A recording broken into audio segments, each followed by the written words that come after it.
अगर आपको टेक्नोलॉजी को यूज करना है, स्मार्टफोन्स को यूज करना है, देन आपके लिए प्राइवेसी इज अ मिथ। मेरे ही एक क्लाइंट हैं, वो अभी महाकुंभ गए थे। जैसे ही वो वहाँ पे पैर रखते हैं, उनको रेगुलर मैसेजेस और बीप्स आने शुरू हो गए that if you need to solicitate some donations, आप इस पे क्लिक कीजिए। अगर कोई किसी का फेसबुक, इंस्टाग्राम या व्हाट्सएप अकाउंट हैक करता है तो वो नॉन बेलेबल ऑफेंस है क्या? पर अभी के लिए it is whenever you are buying a new smartphone, you will not be able to switch off the VPN. You can use an alternative VPN. Along with that, with the same phone, you will be using the main VPN and the alternative VPN. क्या आपको लगता है future में AI lawyers और AI जजेस वगैरह हो सकते हैं ऐसा कुछ टेक्नोलॉजी को देखते हुए? You need to be aware what to access, what to click and what to accept. ये अगर आपके माइंड में क्लैरिटी और नॉलेज है आपकी, तो आप हर चीज से सेफ रहोगे।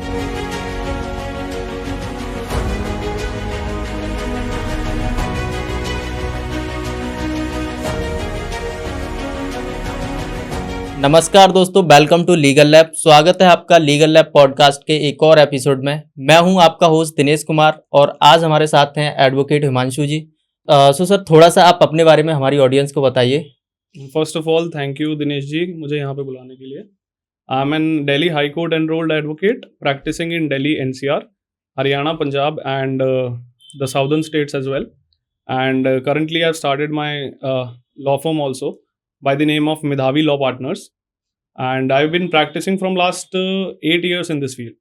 सो गाइज, आज हम डिस्कस करने वाले हैं डेटा प्राइवेसी के बारे में, AI एंड साइबर लॉ के बारे में, एंड और भी बहुत सारी ऐसी सारी चीज़ें जो टेक्नोलॉजी को लेके हैं, लॉ एंड टेक्नोलॉजी को लेके, उन सारी चीज़ों के बारे में हम आज डिस्कस करेंगे। तो बने रहिए हमारे साथ। सो अगर मैं डेटा प्राइवेसी की बात करूं तो सर एक एक्ट है लॉ के अंदर, DPDP एक्ट। तो आप बताएंगे वो क्या है, किस टाइप से वर्क करता है? देखिए, DPDP act is still in the process. अभी भी वो फाइनलाइज एक्ट करके, रूल्स एंड रेगुलेशंस करके, वो एनैक्टमेंट करके अभी एनफोर्स नहीं हुआ है। Okay, it is just passed and it is still in the process, it is in the tunnel. The DPDP act is basically focusing on the fiduciary obligations of the intermediaries. जो भी intermediaries हैं, जो भी एक service provider हैं, उनकी जो IT act के अंडर पहले उनको सेफ हार्बर दिया गया था, अब DPDP एक्ट में उनकी लाइबिलिटी है that they will be held liable for whatever they are posting online, whatever they are portraying to the society, whatever they are messaging to the society. So they need to fulfill their obligation in order to protect the security and the privacy of the persons. Like हम एक बोल सकते हैं कि जो पहले क्या था कि जो भी आप ऑनलाइन या टेक्नोलॉजी के लेके आप जो भी कर रहे थे, है ना, उसमें आपकी एक रिस्पॉन्सिबिलिटी नहीं थी डेटा एंड प्राइवेसी को लेके। नाउ DPDP एक्ट क्या है कि आपको रिस्पॉन्सिबल बनाता है कि आप जो भी कर रहे हो, you are the responsible for the data. देखिए, आपको रिस्पॉन्सिबल बनाना तो शायद IT एक्ट में भी था। अगर सिर्फ एक बंदे को ही पकड़ना है या सिर्फ एक स्पेसिफिक पर्सन के ही लिए हमें उस चीज को बनाना है, तो IT एक्ट के अंडर भी आप बना सकते थे, या और क्रिमिनल लॉज भी हैं। DPDP एक्ट जो है वो सर्वर्स को भी लाइबल बना रहा है, जो मेनली जो प्रोवाइडर है उनको भी लाइबल बना रहा है। अगर गूगल पे मैंने कोई चीजें डाली हैं और अगर आपने उस चीज को एक्सेस किया है और वो कोई भी इलिसिट या इलीगल चीज है, तो you will be held liable and the intermediary will also be liable and I will be also liable. Okay. So the liability has been specifically defined in the DPDP Act under the term of fiduciary obligations of the intermediaries. बहुत सारे applications हैं, बहुत सारे apps हैं, है ना, websites हैं, वो क्या है हमारा डेटा कलेक्ट करती हैं। कई कई केसेस में कॉन्सेंट लेती हैं, वो कई कई केसेस में विदाउट कॉन्सेंट भी लेती हैं, या फिर वो एक होता है ना, घुमा फिरा के कॉन्सेंट लेती हैं। तो अब इस पे क्या बोलोगे, ये कितना लीगल है? देखिए, आप ऑनलाइन अगर आप कुछ भी जितना, देखिए, I am a cyber law specialist and I have also done my PG diploma in that. So इसमें क्या होता है कि आप किसी भी वेबसाइट पे अगर आप स्क्रॉल भी कर रहे हैं, तो you need to accept some cookies there. आपके पास ऑप्शन आएगा एक्सेप्ट या रिजेक्ट। ठीक है, the time you click on accept, you are giving your phones information, your location, your name, your all personal information in regards whatever is saved in your phone. Okay. तो the website will have access to all of it, क्योंकि वो cookies work ही जब करेंगे जब आपके phone में उनका proper एक सपोर्ट मिल जाएगा उस चीज को। तो privacy is a myth somehow nowadays. privacy is not very easily available to everybody. सो हम बोल सकते हैं कि प्राइवेसी अब एक मिथ है, बट एक्चुअल में वो नहीं है। नहीं, अगर आप एक्चुअली प्राइवेसी चाहते हो तो स्टॉप यूजिंग स्मार्टफोन्स। ऑनलाइन बिल्कुल आप अपने आप को डिलीट कर दो, आप मत जाओ। आप जियो का फोन यूज करो। आप कह रहे हो कि अगर आपको टेक्नोलॉजी को यूज करना है, स्मार्टफोन्स को यूज Exactly. करना है, देन आपके लिए प्राइवेसी इज अ मिथ। आप Exactly. अगर प्राइवेसी चाहते हो तो आप फिर इन सारी टेक्नोलॉजी को यूज करना बंद कर दो। Exactly. And we cannot stop from ourselves from using it. अब एक छोटा सा एग्जांपल है, एक ट्रू कॉलर ऐप करके है। आप उसमें जैसे ही उसको डाउनलोड करके आप अपना एक्सेस दोगे, आप किसी का भी नंबर से उसका नाम देख सकते हो कि किस नेटवर्क प्रोवाइडर ने किस नाम से ये नंबर यूज कर रहा है।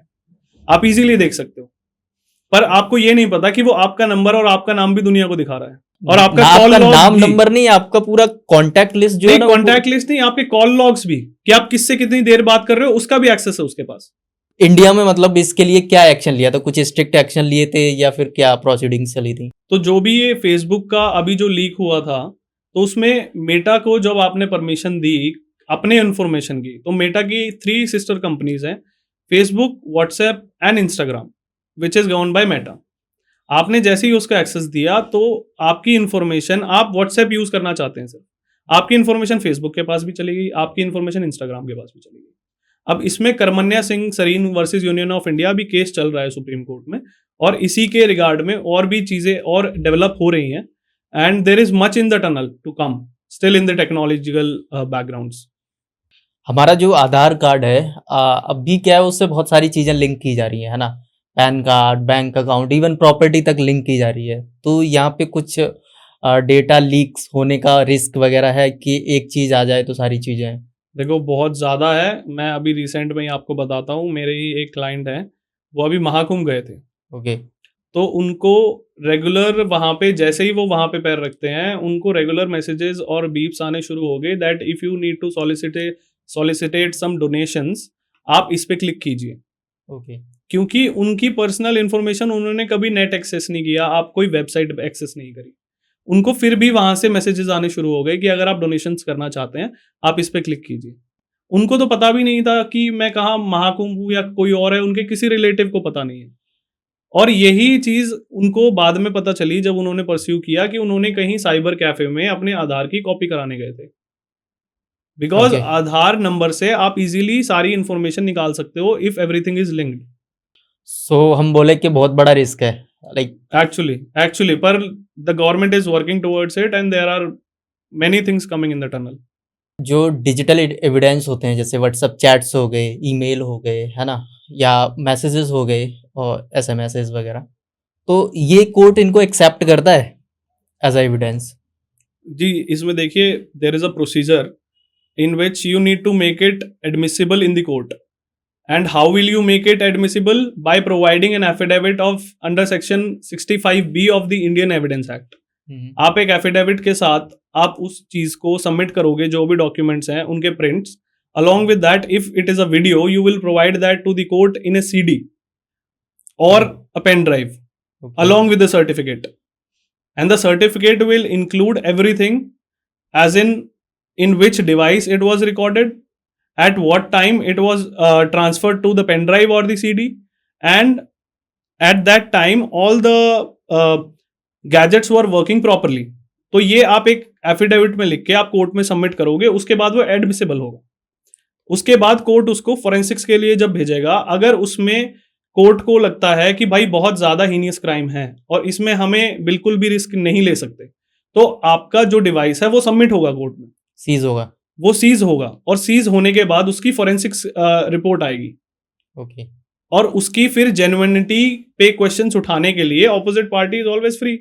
जब भी आप कोई एविडेंस सबमिट करोगे, डिजिटल एविडेंस, तो उसके साथ आपको एक एफिडेविट देना होगा एंड आपको मेंशन भी करना होगा कि इस टाइम पे मैंने ये प्रिंट निकाला है, इस डिवाइस से निकाला है, बिल्कुल, एंड ऑल सारी चीज। अगर आप वीडियो रिकॉर्ड करते हो तो वो भी आपको विद पेन ड्राइव में ट्रांसफर करके देनी होगी। बिल्कुल। एंड उसके बाद भी अगर कोर्ट को अगर कुछ फर्दर इन्वेस्टिगेशन करनी है या कुछ करना है तो वो फॉरेंसिक के लिए उसको भेजेगा। एंड कई कई केसेस में अगर बहुत ज्यादा हीनियस क्राइम है तो फिर वो जो डिवाइस है आपकी उसको भी सीज करेगा एंड उसको फॉरेंसिक के लिए भेजेगा। जैसे मैं अभी आपको बताऊं, मेरा एक केस था which was of for rape. Okay. तो उसमें उस लड़के ने जो क्या किया था कि लड़की की कुछ न्यूड पिक्चर्स वगैरह क्लिक करी थी, और उसके बाद जब उसको पता लगा कि उसके खिलाफ ये केस वगैरह शुरू हो गए हैं, उसने उस फोन को तोड़ दिया। Okay. But somehow the girl got her hands on the phone, it was broken. But when we submitted, I was on behalf of the girl, when we submitted that phone in the court, the broken phone was sent to the forensics and all the data was recovered, okay. including the chats, the pictures, the videos and everything. Whereas the motherboard and everything, the major things of the phone was broken into two pieces. आपका कहना ये है कि एक जो broken phone था उसको भी फोरेंसिक के लिए भेजा गया, तो सारा डेटा जो है वो रिकवर हो पाया, Exactly. Even videos and photos and all. Exactly. एक ना बहुत फेमस कंट्रोवर्सी थी पेगासस स्पाईवेयर, तो आप थोड़ा सा बताएंगे वो क्या थी, किस? जी, it was a spyware which was developed by a Israel company, NCO. Okay. So it was basically providing the digital fingerprints and all the face recognition search. It was basically under the term of spoofing. It is called spoofing when you track somebody by their facial recognitions. Okay. It is also done by the CCTVs. तो अगर कोई CCTV में recording है, उसमें आप किसी को recognise करके, जैसे आजकल सर्वेलेंस के लिए दिल्ली में हर जगह कैमरेज हैं, तो आप उस स्पाईवेयर से किसी का भी एक बंदे का फोटो डाल के उसको पूरा ट्रैक कर सकते हो, वो कहाँ जा रहा है कहाँ नहीं जा रहा है। तो basically that controversy was that it leaked approximately 50,000 people's live location, mobile numbers and their passwords. Okay. तो वो that was a national threat and they claimed that we are providing this information to the law enforcement, whereas it was nothing like that. So basically है कि जो भी information थी एक user की, है ना, live location and face recognition, fingerprints, वो सारा लीक हो गया था। देखिए इसमें ये बात होती है ना कि इसकी एक्यूरेसी कोई नहीं होती फेशियल रिकॉग्निशन की। The accuracy is 2% of the matches. कि जैसे दिल्ली में राइट्स हुए थे 2020 में, जो भी राइट्स हुए उसमें फेशियल रिकॉग्निशन से ही बंदों को ट्रैक करा गया था। बाद में after the trial it was find out that all the arrest made in that case were false. वो बंदे थे ही नहीं, because the accuracy point of this spyware was 2%। Spyware की जो एक्यूरेसी अगर हम देखें तो वो 2% थी, हाँ, जिसपे हम रिलाई भी नहीं कर सकते। एग्जैक्टली। अच्छा, आपने एक चीज बोली थी, जैसे जो फोन सीज होता है, फोन या कोई डिवाइस, तो पुलिस अगर उसको सीज करती है तो वो बिना वारंट के उस डिवाइस को सीज कर सकती है, या फिर उसके लिए प्रॉपर एक वारंट जाता है कि ब्ला डिवाइस को सीज करना है? देखिए basically in the procedure the police will never sees your phone without warrant. ठीक है, they will send you a notice, then you will provide the mobile to the police officer and then he will give you a seizure memo। ठीक है, तो इसमें basically आप जो without warrant का पूछ रहे हैं, there is also a condition wherein the police is of the doubt that if it is not taken into custody right now, the evidences will be deleted। तो उसमें पुलिस वाला क्या करेगा, आपका फोन लेके एयरप्लेन मोड पे कर रखे उसको रख लेगा अपने पास। Then he will wait for the orders of the court to proceed further, and when he will receive the orders of the court, then he will access all the information in your phone. Before that he will not access anything। So basically अगर उसके पास कोई court का order नहीं है और उसको doubt है कि जो एविडेंस है वो डिलीट हो सकते हैं, हाँ, तो वो क्या है कि फ्लाइट मोड पे रख के अपने पास रख लेगा। एग्जैक्टली। बट वो वेट करेगा कोर्ट का ऑर्डर आने तक। Exactly. जिस टाइम पे जब उसको कोर्ट का ऑर्डर आएगा, देन वो सीज करेगा उसको, एंड नहीं, वो अपनी पोजीशन में तो शुरू में ही रख लेगा। आपको सीजर मेमो जब मिलेगा जब कोर्ट से ऑर्डर आ चुका होगा, देन वो सारी इंफॉर्मेशन जो है उसकी एक्सेस करेगा। एग्जैक्टली। अभी जैसे एआई का जमाना है ना, मतलब लाइक अब क्या है कि बहुत सारे लोग किसी का फेस यूज करके, किसी की वॉइस यूज करके वीडियोस बनाते हैं, है ना। एक मिस इन्फॉर्मेशन कई बार तो होती है पूरी की पूरी, तो उस केसेस में क्या लीगल एक्शंस हैं जो ली जा सकती हैं? देखिए आज की डेट में तो बहुत एम्बिग्विटी है इसके रिगार्ड्स में, because we do not have any specific laws in related to the AI. Whereas internationally अगर आप देखा जाए तो अभी first European Union AI regulation act बना है 2023 में। ठीक है, which is specifying the liability of the person who is making deep fake videos, and it is elaboratively told in that act कि किसकी कितनी लाइबिलिटी होगी, जुरिस्डिक्शन क्या होगा, and each and everything is mentioned there. तो हमें भी, I think कि इंडिया को भी उसके ही रिगार्ड्स में आगे उसी के अकॉर्डेंस में लॉज को फ्रेम करना चाहिए।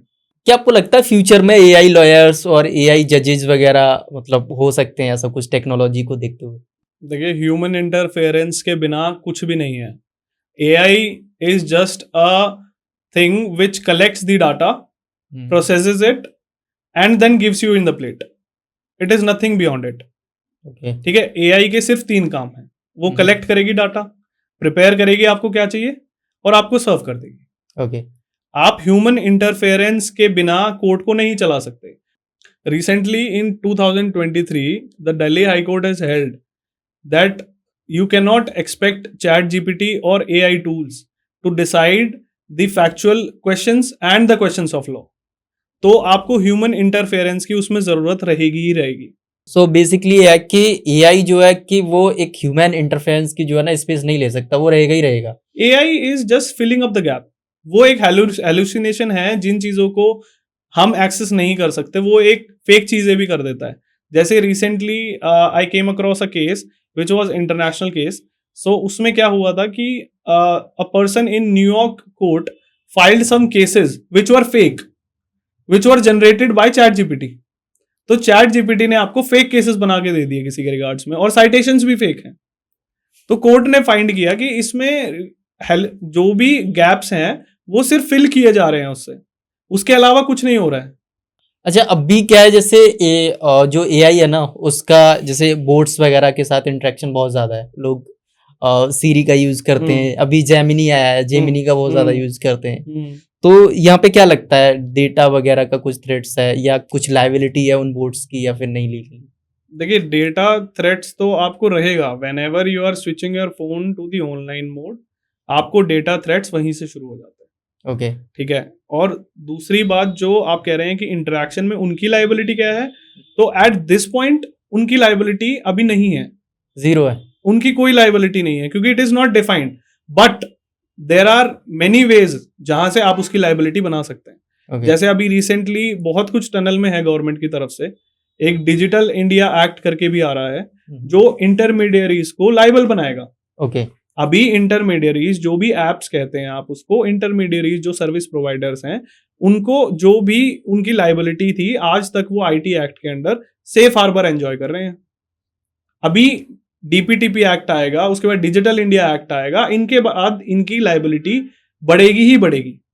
एक प्रकार से जो जिस टाइप के जो बोर्ड्स हैं, इंटरमीडिएट जो भी इंटरेक्शन हो रहा है ना, तो वहां पे क्या है जो हमारा डिजिटल इंडिया एक्ट आ रहा है उसमें इनकी लाइबिलिटीज बढ़ेगी। Exactly. और ये लाइबल होंगे वो सारी चीजों के लिए। Exactly the developer of the app will be liable.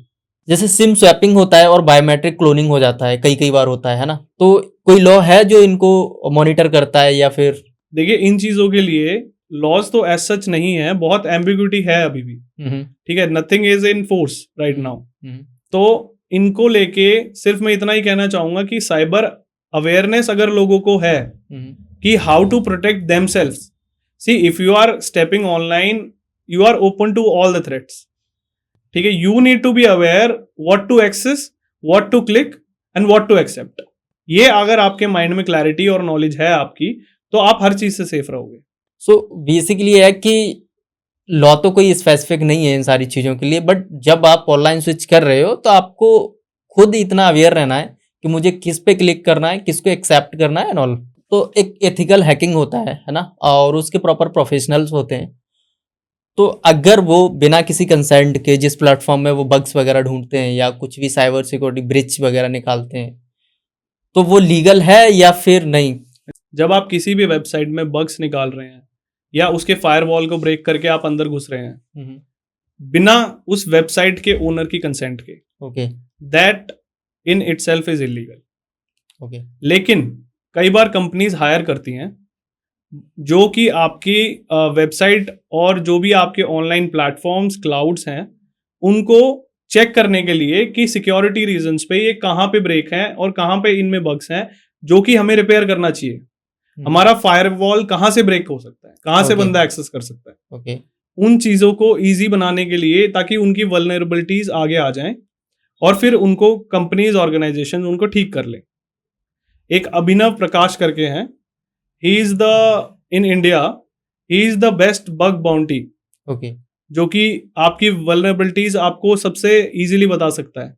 और आप अभी रिसेंटली उन्होंने फेसबुक, इंस्टाग्राम, व्हाट्सएप, स्नैपचैट, इन सब की फायरवॉल की वल्नरेबिलिटीज उनको बता दी थी, and he was rewarded, he got a good amount of money.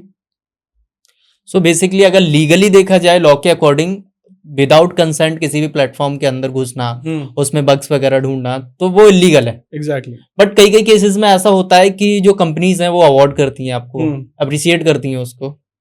अगर कोई किसी का फेसबुक, इंस्टाग्राम या व्हाट्सएप अकाउंट हैक करता है तो वो नॉन बेलेबल ऑफेंस है क्या?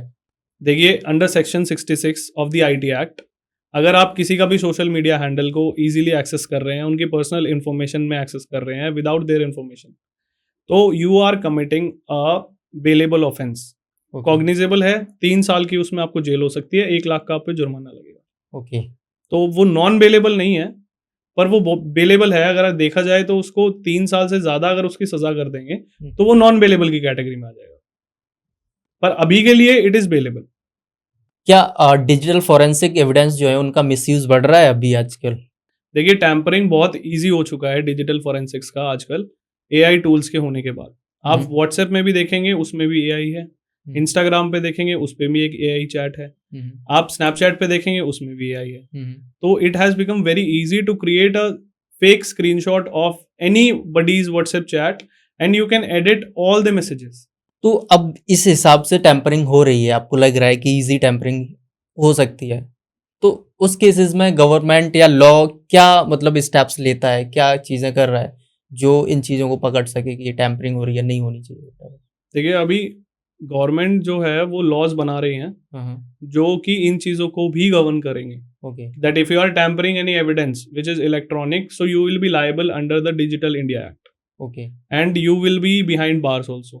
ओके, तो ये सब एक क्रिमिनल ऑफेंस हो जाएगा। आज की डेट में अगर आप टैंपरिंग को देखा जाए, आप कैसे फाइंड आउट करेंगे? आप इजीली दोनों की हैश वैल्यू मैच करेंगे।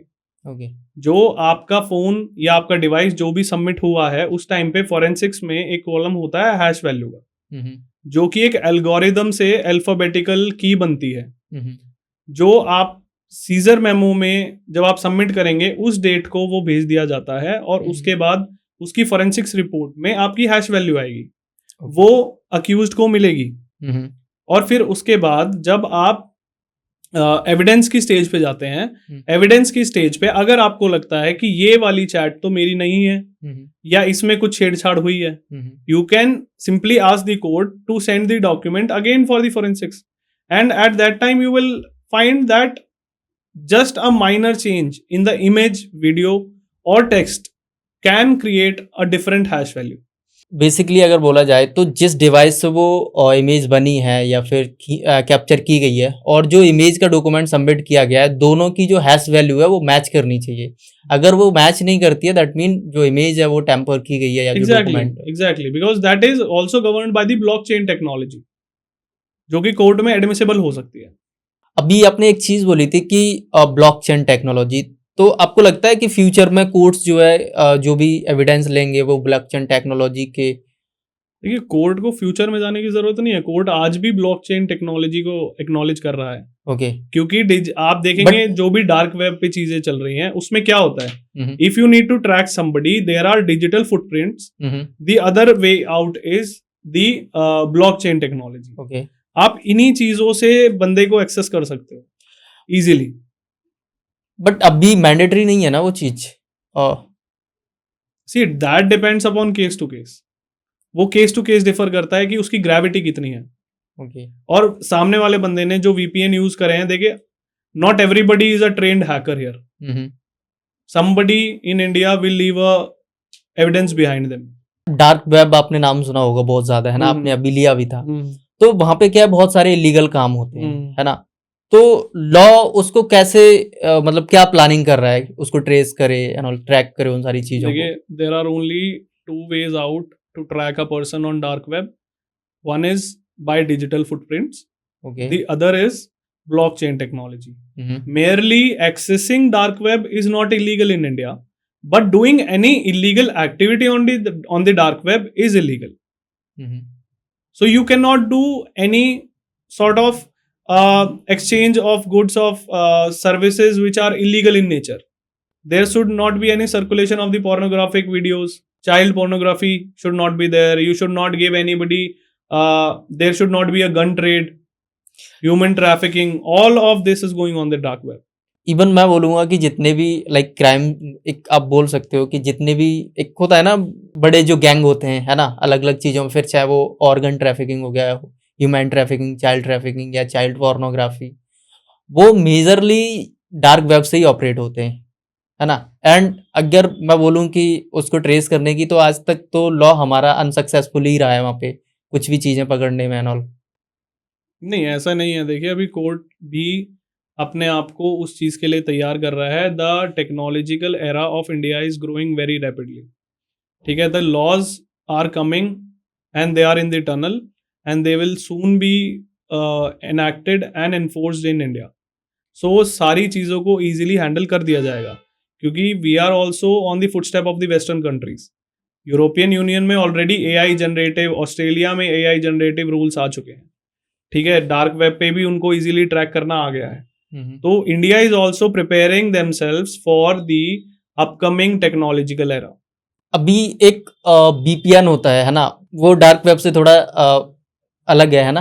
तो बीपीएन में क्या है, हम अपनी लोकेशन चेंज कर लेते हैं एंड उसके बाद हम कुछ भी कर सकते हैं। कोई हमारी एग्जैक्ट लोकेशन नहीं पता लगा सकता कि हम कहाँ से थे। फॉर एन एग्जांपल, मैं दिल्ली में बैठा हूँ, मैंने बीपीएन लगाया अफगानिस्तान का, है ना, एंड फिर मैंने ऑनलाइन कोई भी एक्टिविटी कर दी या कुछ भी किया, तो वो अब क्या बोलोगे, लॉ के अकॉर्डिंग वो लीगल है क्या है, कैसे ट्रेस कर रहा है लॉ इसको? Earlier it was not recognised by law, but now if you will see that whenever you are buying a new smartphone, you will not be able to switch off the VPN. Okay. Either by a third party app or either by anything. You cannot switch that off. You can use an alternative VPN. Along with that, with the same phone, you will be using the main VPN and the alternative VPN. So both VPNs will be on. It will be very easy by digital footprints to access the person who is using it.